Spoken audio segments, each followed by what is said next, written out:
Hello, welcome to this video, which is gonna be my monthly media wrap-up log for January 2024. I really missed kind of recapping my month in this way, so hope y'all are excited to get back to form.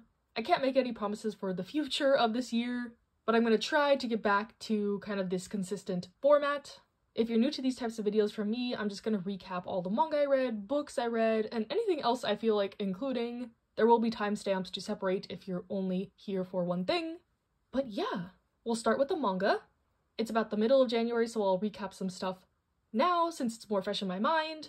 But the series that kind of inspired me to get back to this monthly reading wrap-up format was Sweat and Soap. I wanted to talk about it as soon as possible because it is that good, and yeah, Sweat and Soap, I read volumes 5 to 11 this month, completed the series, bawled like a baby because the ending was so good. But yeah, Sweat and Soap is a workplace office romance about these two that work at a soap company. The woman in the couple has issues with her sweat, so she likes using the products from their company, and the man is kind of the head of product development, and he catches a whiff of her scent and is like inspired for his new product. So their meeting is a little bit weird. He does have kind of a smell fetish.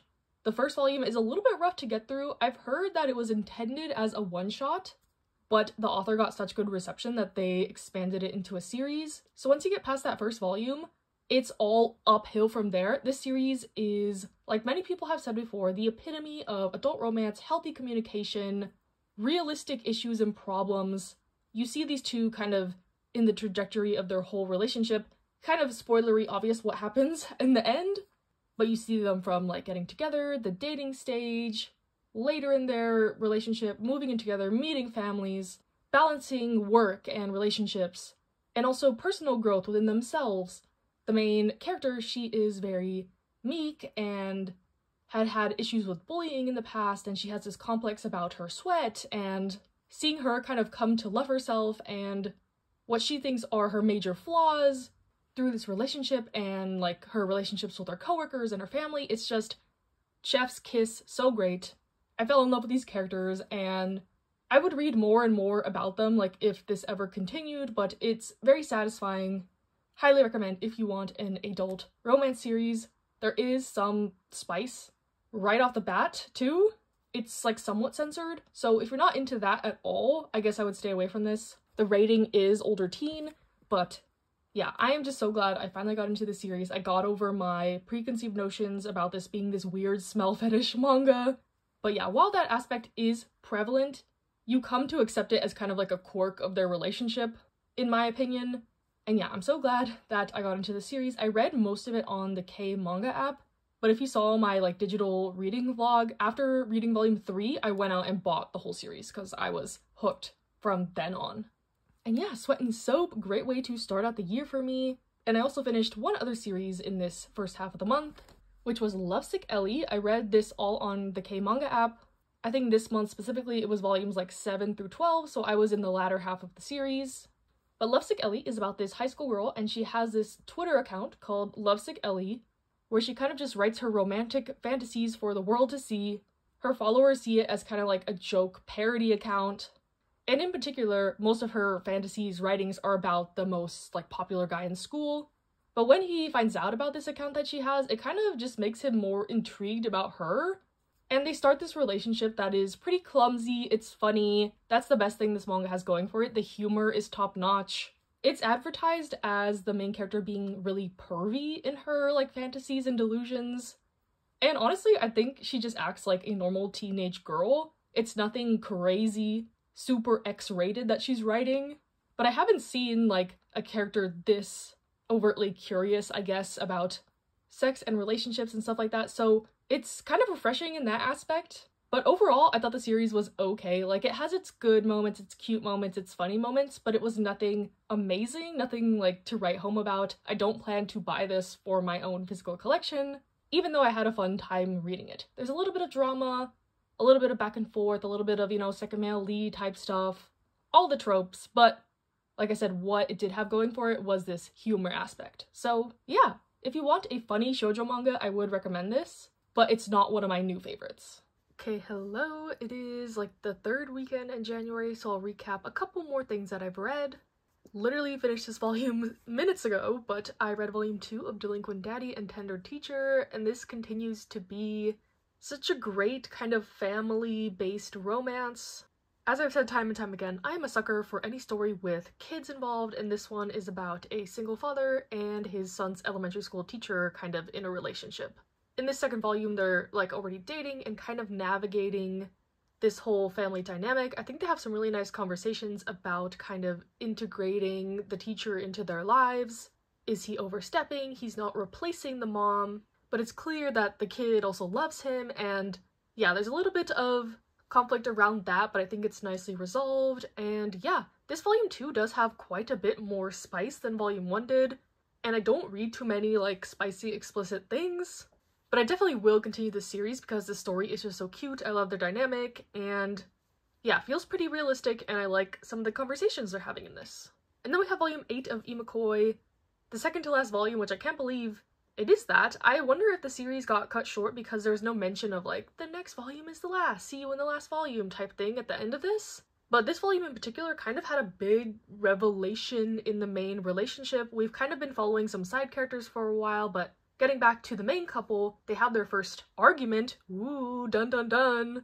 And it was nice to see how they kind of worked through that. But yeah, very curious to see how the series is going to end because it doesn't feel like we're leading up to anything big or like some big conclusion, so maybe it'll end quietly, but I love the series. I read the volumes like immediately when I get them, so I think it's going to be bittersweet either way to see the series end. Then I read volume 5 of Villains Are Destined to Die. I am so obsessed with the series, and somehow it just keeps getting better. If you didn't see my top reads of last year's video, this was one of them for sure. We see kind of the conclusion of an arc in this one and a major like twist in how she's going to interact with the love interests. If you know nothing about the series, it's a isekai otome game one where this girl is the villainess, and not just trying to romance these guys, she's trying to survive, to make their affection towards her not drop into the negatives, because then she'll meet her untimely end. So yes, we have sort of an arc going on here, set up for what's to come, super excited. From what I've seen, they're only up to volume 6 in Korea, so not sure if next volume we're gonna have a big gap between 6 and 7, but I'm obsessed with the series and can't wait to read more. And then lastly for this clip, I caught up with Oshinoko. This series started out a bit weird, but I feel like it's definitely hitting its stride. I really like series about the entertainment industry, revenge stories, so this is definitely up my alley. I like the whole like reality dating show arc, and now we're getting more into the idol industry with some other characters, so yes, as long as this keeps going in this direction, I can see myself enjoying this in the future. Like I said, if you want a kind of entertainment industry revenge story, I would recommend this. Without any major spoilers, I guess, I'll say it's about this man who gets reincarnated into the child of his favorite idol singer who gets murdered, and he wants to seek revenge on her murderer by gathering information about her relationships from when she was an idol by making his way up in the entertainment industry. So yes. Maybe a little more detail than I was intending, but you get the gist. So yeah, pretty successful reading chunk right here, and then I'll be back at the end of the month to recap the rest of what I've read. Very excited to talk about a specific series I've been reading, but you'll see what that is soon. Hello, it is the end of January, and I'll recap all the rest of the manga I read. The only other physical volume I read this month was volume 3 of Like a Butterfly. This continues to be a very sweet, fluffy high school romance series. We have a tiny smidge of development with the main couple, there's a little bit of a rival situation going on, we're getting to know some of the side characters, so it's progressing nicely in my opinion, but as I've said before, I have read this series before, and I enjoyed it enough to like pick up the volumes now and reread it, so yes, just a very cute, fluffy, slow-paced, slow burn romance series. And then sticking with the shoujo, I finished You Got Me Senpai. I read this on K-Manga, and this month I read volumes 5 to 10. So this series sadly ended up being just okay for me. It's about a girl who's in her first year and a guy who's in his second year, and they kind of have a little meet cute. He writes some song lyrics on her desk accidentally, and when she tries to find whoever wrote these lyrics, it's him, and yeah, they start their romance. It's pretty fast-paced and quite mature. And at first, I appreciated like some of the dialogue they were having, but as the series went on further, it was just extremely like melodramatic, and the characters did some really out of character things. I don't know, like near the middle of the series, the guy character's in his 3rd year and the girl character's in her 2nd year, and he's preparing for exams and studying, and he doesn't have time for their relationship. So they have this period where they like take a break and they don't know if they want to break up, and they're trying to work it out, but then they like can't stay away from each other, and it's all like mixed up like that. And there's like 3 or 4 volumes of them just like kind of going through this turmoil, and there's like a second male lead guy. But you have these like really deep like introspections about relationships and moving on and growing older and being separated and long distance, and he's gonna be in college. But then they have this really like childish drama mixed in, and then when they like do get back together, like in their like periods of getting back together, they just like wax poetic about each other, and it's like, I don't know. Like it's really beautiful, swoon-worthy writing, but you just like read this really childish back and forth weird drama. So it's like it doesn't add up really well, and I ended up just being kind of underwhelmed by the series as a whole. The art's very pretty, and I think it had great potential to kind of delve into some topics I haven't seen much in a romance manga, but it fell a little flat in its interpretations in my opinion. I also read volume 1 of Medaka Kuroiwa is Impervious to My Charms. I had seen this manga kind of getting some buzz and hype. I think there is a physical release of it now. But I read the first volume on K-Manga. They had like the first 3 volumes free, but I could barely get through the first volume, honestly. It was pretty bad. It's about this girl who is like the most popular girl in school. Everyone loves her, but there's this new transfer student, and he like seemingly is not interested in her, and she decides to kind of play this game to get him to like her.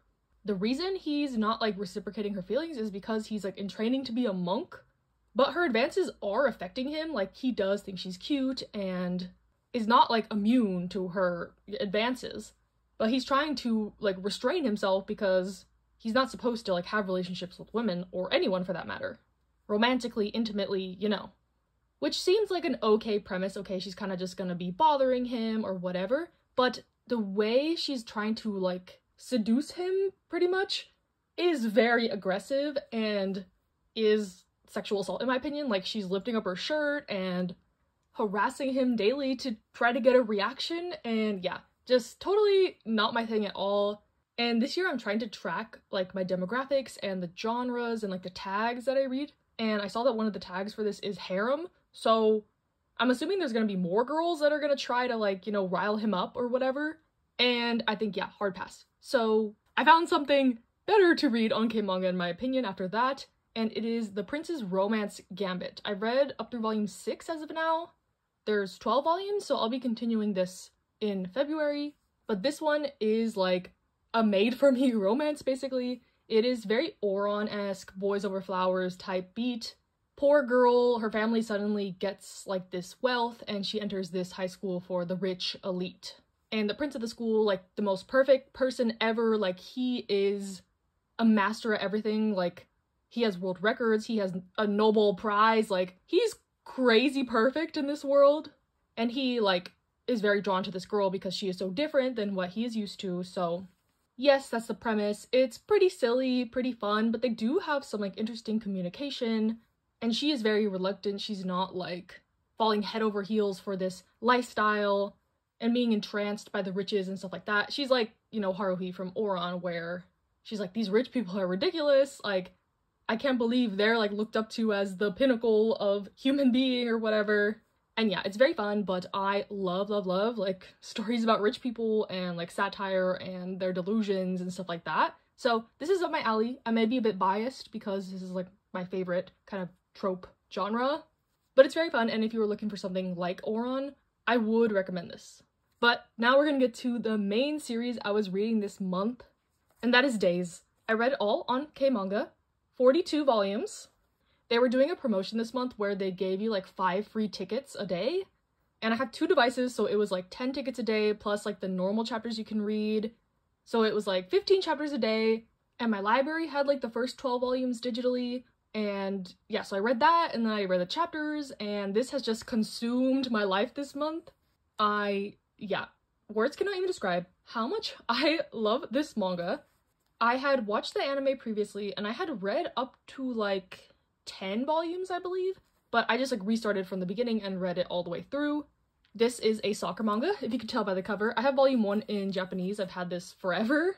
Back when I like first attempted to read the series. I think it was still ongoing back when I first read it, like those first 10 volumes. But yes, this is a soccer manga about like a super wimpy kid, not athletic, not sports inclined, and he kind of gets saved from these bullies by this character, and this character is kind of like, hey, like, you want to come help us with our team at this like street soccer kind of like batting cages type place.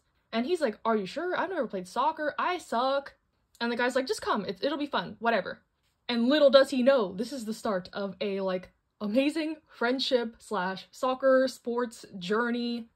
Oh my gosh, okay. So like I said, the main character, he's like pretty wimpy, he not good at sports, but his high school is like a famous soccer school. They're not an underdog team, so think like Diamond No Ace type vibes, where like the main character is like the underdog, but their team is not like a struggling team. Like, they're a successful team. Making it to nationals is not like the goal. Like, they're already like shoo-ins for nationals, you know?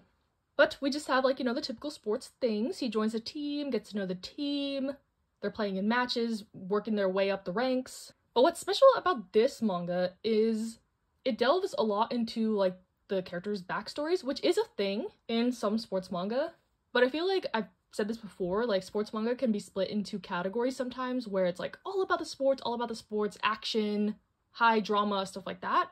Or you can get the side of like how sports affects the characters' lives and like what it means to them in that aspect. And I think Days does a really good blend of this further into the series. At first, it's a little bit jarring.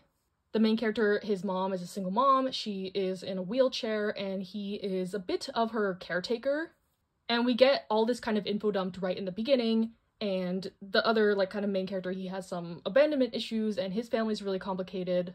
So I get why the author wanted to introduce that all like in the first part, to get us like in the know of what's happening.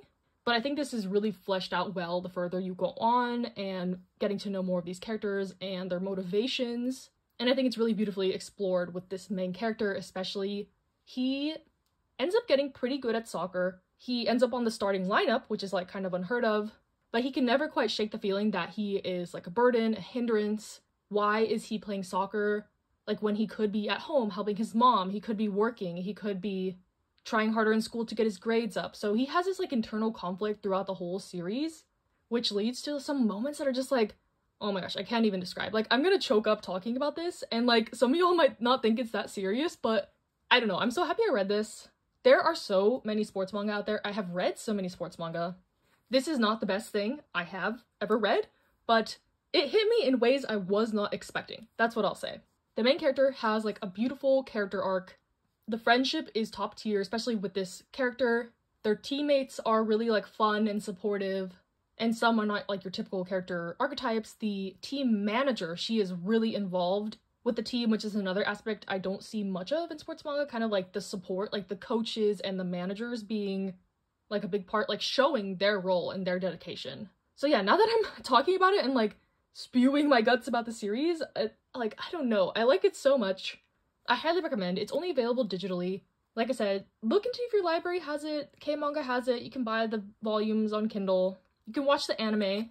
But yes, Days is probably my favorite soccer manga as of now, yes. I need to finish Whistle, and I'm like, you know, currently reading Blue Lock, but this was so good, and I'm so happy I started the year with it. While I was reading this, I was like, maybe I should try to do like a sports manga a month type beat. Because it was between me reading this and All Out this month, which is a rugby manga. And I have a couple other, like, Onkodansha's app that I have my eye on. Initial D's coming out this year, like, in the reprints. I want to reread Haikyuu before the movie comes out. So yeah, maybe 2024 will be the year of the sports manga. Every year is the year of the sports manga for me, but, like, especially this year, you know? I don't know. Let me know what you think. But Days, hopefully my review was a little bit coherent, but I loved it, and it was fun and fresh, and I love the characters, and yeah. Highly recommend. So that is all the manga I read this month. It's like 74 volumes. I plan to post a new type of video in February that'll go over maybe some more of my stats in depth. We'll see. But for now, let's move on to the books. And now moving on to the books. The first book I read of the year was You Deserve Each Other by Sarah Hogel. I picked this up at a used bookstore because I'd seen some people have it on their like best 2023 reads of the year as a great rom-com, so you know, I had to check it out. And I gave this like a 3.5 star. It ended up being okay for me. The premise is that there is this couple, they are engaged and they're pretty close to their wedding, but the main female character kind of realizes that she doesn't like her fiance. Just the little things that he does that annoy her are stacking up, and he has a very overbearing mother, and all this stuff is just culminating into resentment for her fiance. And she decides that she's gonna just like make him hate her so he'll break off the engagement. She doesn't want to be the one to do it because then she'll face all the backlash from this small town that they live in.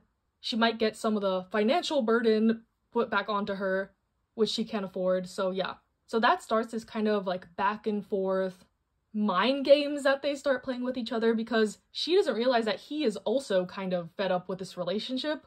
We never see his perspective in the book. I think that would have helped this a lot. We're seeing it all from her perspective, and to be honest, she's kind of insufferable in her thoughts because the things that he's doing that she like hates are not a big deal in my opinion. And it paints her out to be just like this really whiny, obnoxious character.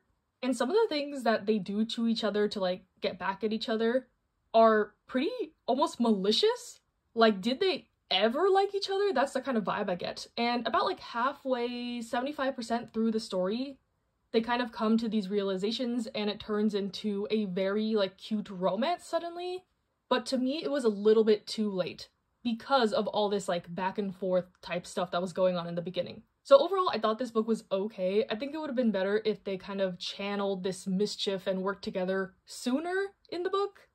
Because while like the shenanigans were funny and entertaining, it led to like a not as believable getting back together type thing.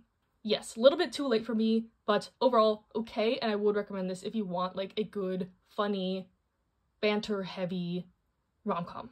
And then the second book I read this month so far is Astrid, Parker Doesn't Fail. This is the sequel to Delilah Green Doesn't Care, and this is about that main character's stepsister, who we met in the previous book. And I think you could read this one standalone, but I highly recommend having the context for it from the first book. But this one is about, like I said, the stepsister Astrid. She's an interior designer, and she gets the chance to remodel this like historic inn in their town. It's kind of like her last chance to make it big. After the events of the first book, she's kind of been down on her luck, and she needs this big break. And this project is going to be televised on like an HGTV style home makeover show, and the lead carpenter on the project is the granddaughter of the inn owner who Astrid kind of forms a relationship with. They have a pretty bad like first impression, but throughout the story they kind of like learn each other's personalities and their backstories and why such and such happened. And that was like the main problem with this book, I guess. I didn't find their romance very enticing or believable. Just something didn't click for me with them. Not like Claire and Delilah in Delilah Green Doesn't Care, like that was great. This one, I don't know. Astrid wasn't the most likable character in the first book, so I wasn't super interested in reading her story in the first place. But I picked up this book to see if there would be any like crossover or nuggets from the previous relationship. And there is, but yeah, I think the character development of Astrid was really good, but unlike You Deserve Each Other, where I think a dual perspective would have helped, it kind of hurt it in this aspect, getting the like carpenter's point of view, because she has like her own really like intense dramatic story going on also, so it kind of took away from Astrid's development in my opinion. That could have been delved into deeper. So I ended up giving this one also like a 3.5, 3-star. My reading for the year is not starting out amazing, but again, not a bad book. It just personally didn't click for me all the way. But that being said, I will read the third book. I think it just came out and it's about Iris, which is one of the other friend characters. She's also not my favorite, so we'll see how I get along with that one. And then I can give like a comprehensive overview of the whole series, I guess. Because as of now, Delilah Green Doesn't Care, the first book was great, like a 4.5 star. And this one was like a 3, middle of the road. So we'll see if the third book kind of redeems the series as a whole for me. Okay, I have read one more book so far, and that is the Inheritance Games. I'm covering my library here, but yes, I flew through this book in like a day. So I think that shows that I did enjoy it in some capacity. For some reason, I thought this was gonna be a dystopian story, like Hunger Games, maybe because of the title, but it is not that at all. Basically, it's about this girl, she's a junior in high school, and she mysteriously gets summoned to this will reading where she ends up inheriting billions and billions of dollars, much to the shock of this dead billionaire's family, who were all expecting to get some cut of his estate. And the, like, only catch is that she has to live on this man's property for a year. It's this big old mansion with lots of secrets and clues and hidden compartments and passageways and stuff like that. And of course, this billionaire had 4 hot grandsons that live in the mansion as well. So the main character kind of has to survive in this mansion. It's not like they're out to kill her, really, but certain members of the family are trying to drive her out, you know. She's also trying to figure out why she got this inheritance out of nowhere. She does not know this man. It might have something to do with her deceased mother and her past, but we don't know. So that's the setup of the novel. And overall, this was definitely fun. It was fast-paced. I didn't think any of the plot twists or kind of the reveals were anything exciting. And if I didn't know that this was the first book in a series, I probably would have found it quite boring. This is very much a setup volume, in my opinion. We're getting to know the characters, kind of solving bits and pieces of the mystery / bigger puzzle, but the ending is open-ended, and I am already halfway through the second book. Yes, I started it immediately after this, and it flows really well into that. So I'm excited to see where the story continues and what happens. I'm not really here for the romance. It's a little bit questionable in my opinion, but I do like the characters. I am a sucker for stories about rich people problems. We know this, so this is right up my alley. Hopefully it can surprise me more, I guess, in the coming books. But regardless, I did think this was a fun and fast-paced read. I ended up giving this 3.5 stars, so I'm stuck in the 3.5 zone for the beginning of the year reads, which is not the best thing ever, but not the worst. I'm not reading any duds so far. But hopefully we can bump that up a little bit. The second book of this series is promising, though. There are some improvements from the first novel. Okay, and then the last book I read this month, as I alluded to, is The Hawthorne Legacy. I'm filming this right after I talked about Days, the manga, and I'm sweating because I was so passionate about that, but The Hawthorne Legacy was a pretty good book also. I think this was a pretty big improvement from the first book, honestly. This was very fast-paced, and I felt like the reveals and the twists were very smooth. They kind of just integrated into the story really well, in my opinion. It was well-paced. I liked the twists, and yeah, I ended up giving this one 4 to 4.5 stars. Maybe the adrenaline was pushing the rating up a little higher, but this was a solid installment in my opinion. And I'm excited to read more in the series. I didn't realize there was 4 books with like another one on the way this year, but I have the next 2 on hold at the library, and yeah. The only thing I will say about this is I'm not too into the romance, honestly. There is definitely kind of a love triangle going on, and in my head, I'm like, did you not learn from the past? Because there's like a big issue between 2 of the people in the triangle that happened before, and the events are mirroring that, but you know, whatever. Plus, they're a little bit older than the main character. They all live together. There's a little bit of murkiness in terms of their familial ties. I don't want to say much because that's a spoiler, but just know that the relationships are really muddled in this series. I'm gonna like sit down and write like a relationship chart when I'm reading the next book. I have it all in my head visualized, but it's very messy, and like with each reveal brings like a new piece to the puzzle, so like it's a ever-changing diagram, and at some points I was like, oh, is this character gonna end up being like this character's like cousin or sister, or yeah, it's like that kind of thing. And I wonder how it's all gonna like play out in the end. But as of now, I'm not like too keen on the romance. I'm more here for the mystery, thriller, fun time, rich people shenanigans stuff. So yeah, those are all the books I completed in January. And I'm currently reading from the library Iris Kelly Doesn't Date, which is the last book in the Bright Falls trilogy. And so far, I'm really liking this dynamic more than Astrid's book, so we'll see how I feel about it when I finish it. I'm like 25% of the way through this. I picked this one up because my next books in the Inheritance games were still on hold at the library, so I wasn't necessarily planning to read this like right away, but I saw it on the shelf at the library, and I was like, okay, let's finish this series. And I'll update you next month once I finish this. And in like past media logs I've done, I have included shows, anime, stuff like that, but I didn't watch any shows, didn't watch any anime, didn't even watch the new season of Drag Race yet. Like, who am I?